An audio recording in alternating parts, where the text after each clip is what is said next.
Okay, I'm working on vials. We would pop the tab if it had a tab to pop, if it's a multi-dose. Either way, we're going to swab the top for 15-20 seconds, 15-20. And I would have done my dose calc, would have looked up all my drug information. I'd open up my packaging like a good nurse. And I'm not going to open it up all the way because I need my needle to stay good. So I'm going to open and pull this guy out. And then I'm going to grab a separate needle. Okay. Banana peel it back. Connect. And I've just realized that we might not be good at doing stuff one-handed. That's okay. It's a learned skill. So maybe what you could do is halfway open up your syringe. And some syringes come with the needle, not all of them do. This one does.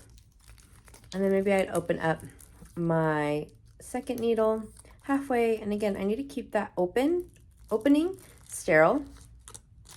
So I'm going to make sure he's nice and safe in there. Now I can come unscrew this, pull it out, pull this back. They're going to kiss, and then they're going to lock lips. I'm going to make sure it's on there securely. And then we're going to draw up the necessary amount of air first.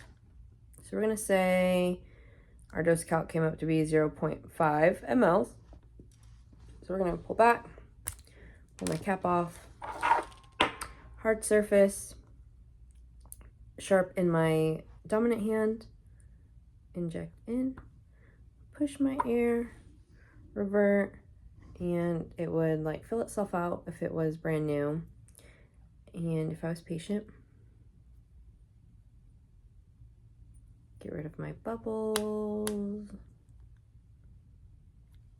And I'm going to pull back just a little more than 0.5 because I have a little stubborn bubble there. Revert back.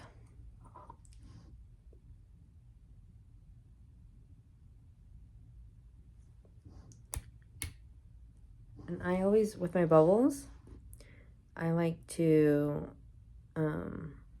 pull the plunger back and get air up there.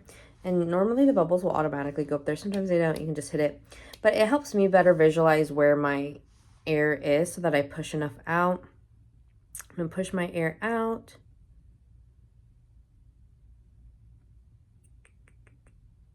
Okay, and I'm still going to leave that extra amount I pulled past that 0.5 in there, and I'll show you guys why. Then I'm going to take off this needle. So I'm going to leave that guy there. Open up, use the needle that came with my packaging. Unscrew, this would go in the sharps. Pull this back a little more and being careful and mindful that my tip stays sterile and then my opening stays sterile. Connect, lock lips, pull this out. And then in my needle, there is just air. So I need to prime it. And so I have a little bit extra. So I'm just going to go ahead and just push that extra out. I can push my extra out at any time. But if you don't want to forget to prime your needle, you can just save it to the end and you just push it out. Okay, so if we had pushed out our extra earlier, that would have been okay. I'm just going to go in the carpet over here. That would have been okay. And we would just have to push out just the teeniest, tiniest little dollop of fluid. Okay, just because we don't want to push air into our patient. So here's the syringe. And then I would walk over to my patient.